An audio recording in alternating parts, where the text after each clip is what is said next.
नमस्कार साथियों, स्वागत है आपका आईबेक्स स्टडी पॉइंट पर। और मैं हूं आपका दोस्त प्रशांत त्रिपाठी। लेकर आए हैं उत्तरवर्ती राजवंश के जो मुगल राजवंश था उसका तीसरा भाग। यहाँ पर हम इससे पहले आपको बहादुर शाह के बारे में बता चुके हैं। बहादुर शाह के बाद आपको जहांदार शाह के बारे में बताया, और जहांदार शाह का भतीजा जो था वो था फर्रुख सियर। तो यहाँ पर तीसरा वीडियो है जो इसको हम बता रहे हैं। अगर आपने वो वीडियो नहीं देखा है तो आप डिस्क्रिप्शन में लिंक दी हुई है, उन वीडियो को देख लें ताकि आपको उत्तरवर्ती मुगल राजवंश के बारे में कंप्लीट जानकारी मिल जाएगी। कैसे सीरियल में कौन कौन आ रहा है वैसे ही आपको पढ़ना है पूरी जानकारी लेते हुए। तो आज हम फर्रुख सियर के बारे में बताएंगे कि फर्रुख सियर ने क्या क्या किया और कब से कब तक ये राजा बना।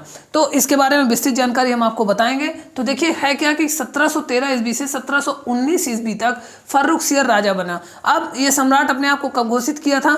इसके पहले जहांदार शाह था, जहांदार शाह का ये भतीजा था, जहांदार शाह का भतीजा था और इसने क्या किया था? अपने आप को सम्राट घोषित किया था। उसके पहले जुल्फिकार खां के बारे में हमने बताया था, जो कि जहांदार शाह का मंत्री था, वजीर था, वही ज़्यादातर शासन चला रहा था। अब फर्रुख सियर ने क्या किया कि फर्रुख सियर ने एक आदेश दिया और जुल्फिकार खां को मरवा दिया, ठीक है। जबकि इसके साथ भी युद्ध हुआ जहांदार शाह के साथ, और जहांदार शाह शरण लिया था जुल्फिकार के पिता के यहाँ। बाद में उसको भी फर्रुख सियर ने मार दिया, और इसके अलावा जुल्फिकार खां को भी मार करके उसकी सारी संपत्ति को अपने कब्जे में कर लिया उसने। तो यहाँ तक था। फर्रुख सियर ने क्या किया था? फिर देखिए इसका पूरा नाम क्या था। सबसे पहले तो फर्रुख सियर का पूरा नाम था अब्दुल मुजफ्फरुद्दीन मोहम्मद शाह फर्रुख सियर, ठीक है। इसका नाम देखिए कुछ ज़्यादा ही लंबा है, ठीक है। अब्दुल मुजफ्फरुद्दीन मोहम्मद शाह फर्रुख सियर, ठीक है। तो इतना लंबा तो आप भी नहीं याद कर पाएंगे मेरे ख्याल से, ठीक है। तो आप इतना ही याद रखिए फर्रुख सियर, क्योंकि ज़्यादातर जहाँ भी मिलेगा आपको फर्रुख सियर मिल जाएगा, ठीक है, एग्जाम में भी। तो इतना बड़ा इसका नाम था। अब इसके बाद है क्या? देखिए कुछ चीज़ें इसने क्या किया था। शाही खिताबों के नाम हुआ करते थे। क्या शाही खिताब? शाही खिताब क्या थे? आलिम अकबर सानी वाला, ये क्या कहलाता था? आलिम अकबर सानी वाला, ठीक है। तो ये पढ़ाते थे कि शाही खिताबों के बारे में। शान पादशाही बह और बार, ये किए, तथा शाहिदे मजलूम, ये 3 नाम है। कुछ ज़्यादा कठिन नहीं है, याद करने में दिक्कत हो रही होगी, है ना दोस्तों। चलिए कोई नहीं, याद करते हैं, किसी भी तरह याद कर लीजिए। शाहिद मजलूम उसके शाही खिताबों के नाम हुआ करते थे, ठीक है। तो ये इसके शाही खिताबों के नाम थे 3 तरह के, जो थोड़ा कठिन कठिन है, ठीक है। आगे देखिए फर्रुख सियर ने राजा जयसिंह को, राजा जयसिंह के बारे में आपको बताया था मैंने, अजीत सिंह के बारे में भी बताया था इसके पहले वाले वीडियो में, जहाँ पर जहांदार शाह ने राजा जयसिंह को, उसमें जुल्फिकार खां ने मिर्जा राजा की पदवी दी थी, ठीक है, जयसिंह को। और इसके अलावा 7,000 का मनसब भी दिया था और मालवा का सूबेदार बनाया था। इसके अलावा अजीत सिंह को गुजरात का गवर्नर बनाया था और उसको भी 7,000 का मनसब दिया था, ठीक है। तो उन्हीं अजीत सिंह और उन्हीं राजा जयसिंह की बात हो रही है। राजा जयसिंह को फर्रुख सियर ने क्या किया? सवाई की उपाधि दे दी। ये क्वेश्चन आपने कई बार सुना होगा, सवाई राजा जयसिंह, नाम सुनते हैं आप। तो सवाई राजा जयसिंह, जो सवाई की उपाधि दी गई राजा जयसिंह को, वो किसने दी थी? फर्रुख सियर ने ही दी थी, ठीक है। अब जोधपुर के राजा जो अजीत सिंह थे, जोधपुर कहाँ? राजस्थान में, ठीक है। तो जोधपुर के राजा अजीत सिंह ने अपनी पुत्री का विवाह फर्रुख सियर से कर दिया था, ठीक है। इन्होंने क्या किया? फर्रुख सियर से अपनी पुत्री का विवाह ही कर दिया था। सैयद बंधुओं के बारे में आपको पता ही है कि सैयद बंधु कौन थे। तो सैयद बंधु के बारे में पहले बताया था, 2 भाई थे, अब्दुल्ला खां और हुसैन अली खां, ठीक है। 2 भाई थे, अब्दुल्ला खां और हुसैन अली खां। इनको किंग मेकर कहा जाता था, ठीक है, किंग मेकर कहा जाता। क्यों? क्योंकि ये इतने शक्तिशाली हो गए थे कि ये मुगलों के जो भी राजा जिसको चाहते थे उसको राजा बना देते थे, बाकियों को, ये जिसको अपदस्थ करना चाहते थे उसको गिरा भी देते थे। तो ये दोनों भाई क्या थे कि 1713 में इन्होंने क्या किया था? फर्रुख सियर की तरफ से उत्तराधिकारी युद्ध में भाग लिया था, और फर्रुख सियर के साथ भाग लेकर के जहांदार शाह को हराया हुआ था, तब ये राजा बना था, ठीक है। तो सैयद अली खां जो था वो बड़ा भाई था और हुसैन अली खां छोटा भाई था। तो ये दोनों सैयद बंधुओं ने क्या किया कि उसके साथ रह करके सहिष्णुता की नीति अपनाई। ठीक है, फर्रुखसियर के साथ रहते हुए इन्होंने सहिष्णुता की नीति अपनाई और इन्होंने क्या किया, जजिया कर को समाप्त कर दिया। ठीक है, जजिया कर को समाप्त कर दिया। इसके अलावा धार्मिक जो भी यात्राएं होती थी, यानी कि तीर्थ यात्राएं जो लोग करने जाते थे, उस पर जो कर लगता था वहां पर भी इन्होंने कर को हटा दिया। ठीक है, तीर्थ यात्रा कर को भी इन्होंने हटा दिया। किसने हटाया, इन दोनों भाइयों ने। क्यों, क्योंकि फर्रुखसियर था और इसकी सहायता से हुआ था, तो ये भी राज करते थे साथ में ही। ठीक है, अब 1716 की बात है।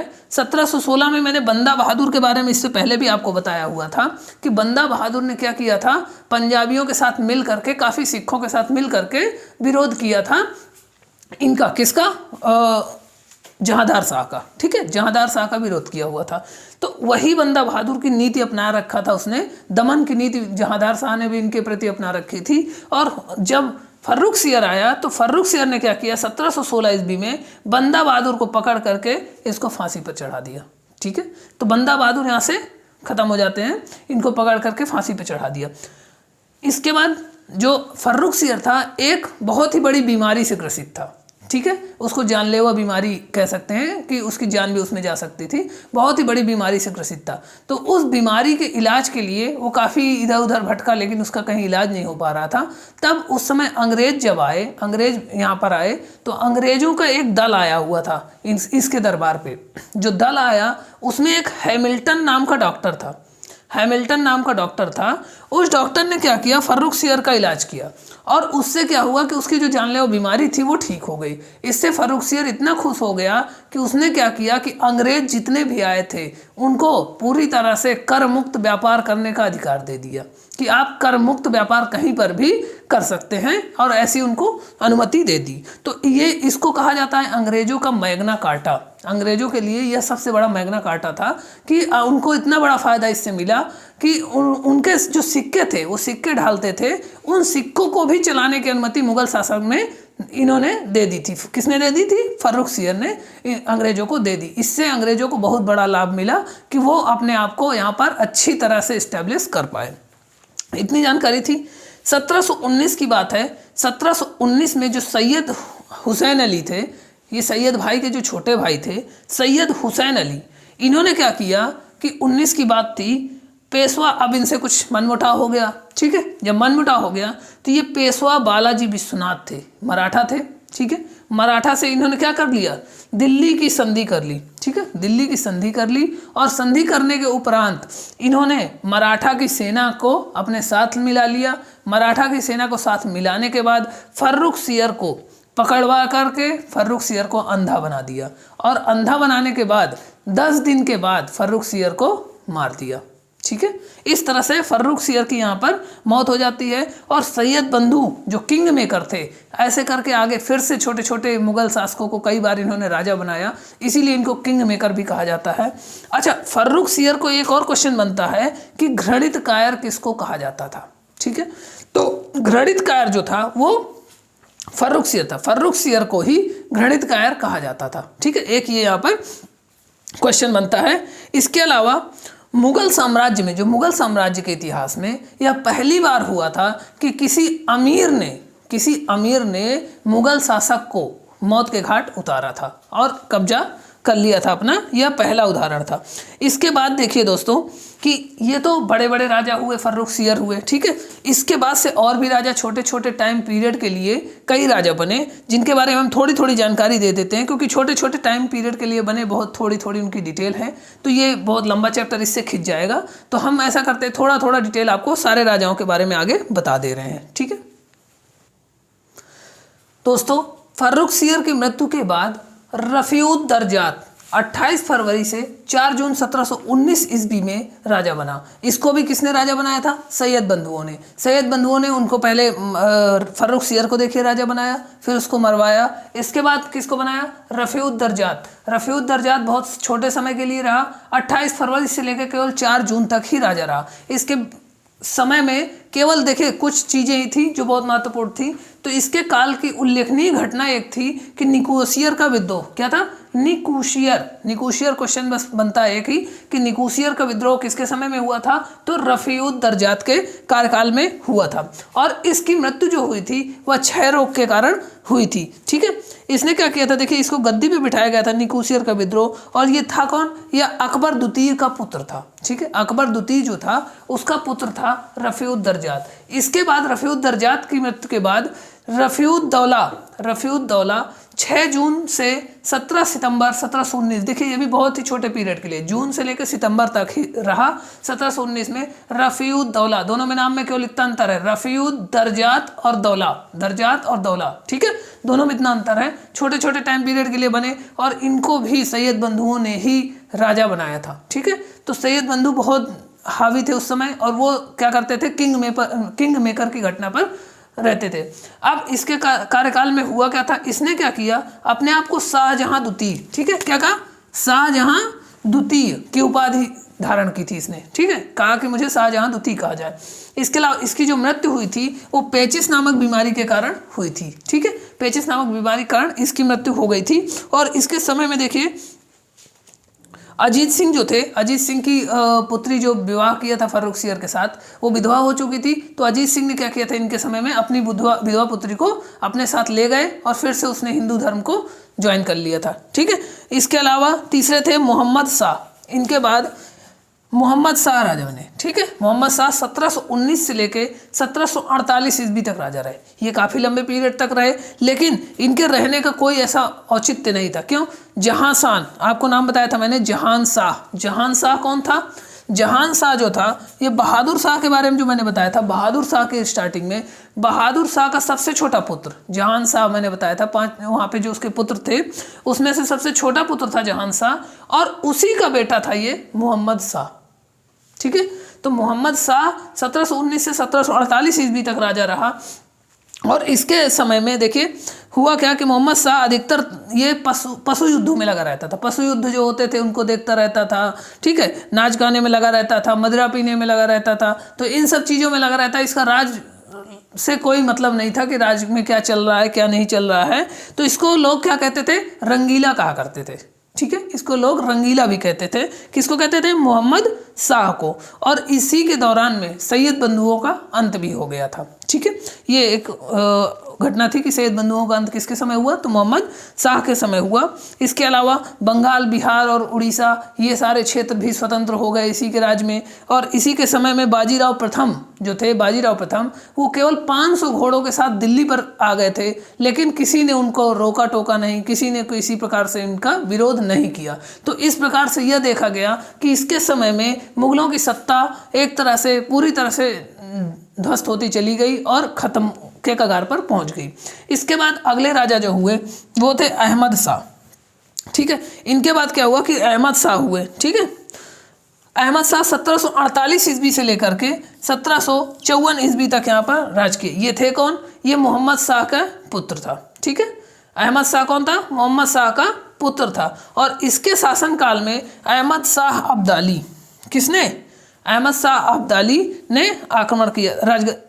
अहमद शाह गद्दी पर बैठा था और अहमद शाह अब्दाली ने भारत पर उस समय आक्रमण किया था। ठीक है, इसके अलावा उधम बाई जो थी वो राजमाता की पदवी में थी उस समय, वही राजकाज चला रही थी। और इसने क्या किया था, इसके अलावा गाजीउद्दीन इमामुल मुल्क, ठीक है, ये थे एक, इन्होंने क्या किया था, इसको अंधा बना दिया था, अहमद शाह को अंधा बना दिया। और अंधा बनाने के बाद इन्होंने आलमगीर को, आलमगीर द्वितीय, इसके बाद आएगा आलमगीर द्वितीय, जिसको इन्होंने राजा बना दिया था। तो इसके बाद देखिए आलमगीर द्वितीय आते हैं, शाहजहां तृतीय आते हैं, शाह आलम द्वितीय, अकबर द्वितीय और फिर लास्ट में बहादुर शाह द्वितीय। इतने राजा मुगल वंश के थे। और बहादुर शाह द्वितीय के बाद मुगल वंश का विनाश हो जाता है, उसके बाद कोई राजा मुगल वंश का नहीं रह जाता है। तो इनके जो राजा बने 4, इनका टाइम पीरियड मैं यहाँ पर लिख दे रहा हूँ, आप उसको नोट कर लीजिए। और इनकी विस्तृत जानकारी इतनी ही है, उसके बाद मैं आपको ख़त्म करता हूँ। तो दोस्तों आलमगीर द्वितीय 1754 ईस्वी से 1758 ईस्वी तक यहाँ पर शासन किया। इसके बाद जो राजा हुए 1758 से लेकर के 1759 तक शाहजहां तृतीय ने शासन किया। शाह आलम द्वितीय 1759 से 1806 ईस्वी तक रहे। लेकिन आपको पता है कि यहाँ पर 1757 में ही प्लासी का युद्ध हुआ, तो अंग्रेज पूरी तरह से यहाँ पर हावी होते चले गए और ये जितने भी मुगल शासक थे ये धीरे धीरे करके अंग्रेजों की पेंशन पर अपना जीवन यापन करते रहे। यानी कि केवल नाम के ही राजा थे और इनका कोई काम नहीं था कि ये पूरी तरह से वहाँ पर हावी हो पाए या अंग्रेजों के ऊपर हावी हो पाए, केवल उनकी पेंशन पर ही ये अपना गुजर बसर कर रहे थे। शाह आलम फिर अकबर द्वितीय 1806 ईस्वी से 1837 ईस्वी तक रहे और सबसे लास्ट बहादुर शाह द्वितीय रहे जो कि 1837 ईस्वी से 1857 ईस्वी तक रहे। क्यों? क्योंकि बहादुर शाह द्वितीय आपको पता होगा 1857 की क्रांति जो हुई थी, सिपाही विद्रोह जिसे कहा जाता है, तो 1857 की क्रांति में बहादुर शाह द्वितीय के पास सारे सैनिक गए हुए थे और इनसे शरण मांगी थी और कहा था कि आप हमारा नेतृत्व करें, क्योंकि उनके पास कोई नेता नहीं था। तो इन्होंने नेतृत्व किया था। उसके बाद 1857 की क्रांति को जब दबा दिया गया तो 1858 ईस्वी में जो कानूनी रूप से हुआ था, वह कानूनी रूप से मुगल साम्राज्य का जो अंत हुआ था वो 1 नवंबर 1858 ईस्वी को 1 नवंबर 1858 ईस्वी को रानी विक्टोरिया जो थी, महारानी विक्टोरिया के घोषणा पत्र के साथ समाप्त हुआ था। यानी मुगल वंश का अंत अगर माना जाए तो रानी विक्टोरिया का एक घोषणा पत्र निकला था 1 नवंबर 1858 को, जिसमें मुगल वंश का अंत कहा गया था और इसी के अनुसार मुगल वंश का अंत हो जाता है। तो ये मुगल वंश के अंतिम शासक इस प्रकार से थे। इनको आप नोट कर लीजिए अपने किताब में, कॉपी में, जहाँ पर भी नोट करना चाहें, ठीक है। ये यहाँ पर उत्तर मुगल काल जो था, उत्तर मुगल काल का यहाँ पे अंत हो जाता है। और इस प्रकार से आप वीडियो में अगर बने हैं तो बने रहिए, आगे भी हम अगली क्लास में आपको बताने वाले हैं। देखिए क्या टॉपिक है, नवीन राज्यों का उदय, ठीक है। आगे नवीन राज्य जो भी उदय होते हैं, सिराजुद्दौला थे, अंग्रेजों के विषय में जो भी हुआ, आगे सब कुछ अंग्रेजों के बारे में हम आपको अगले वीडियो में बताएंगे। तो अगर आपको वीडियो अच्छा लगा तो लाइक ज़रूर करें, अपने दोस्तों के साथ शेयर करें, अगर चैनल पर नए हैं तो उसे सब्सक्राइब करना ना भूलें और अपने दोस्तों के साथ और भी शेयर करें ज़्यादा से ज़्यादा, क्योंकि सारे इतिहास के जो भी मॉडर्न हिस्ट्री चल रही है इस समय, मॉडर्न हिस्ट्री के सारे टॉपिक हम लेकर आने वाले हैं। आप नोटिफिकेशन ऑन कर लें ताकि आपको नोटिफिकेशन वीडियो के मिलते रहें। मिलते हैं अगले वीडियो पर। नमस्कार।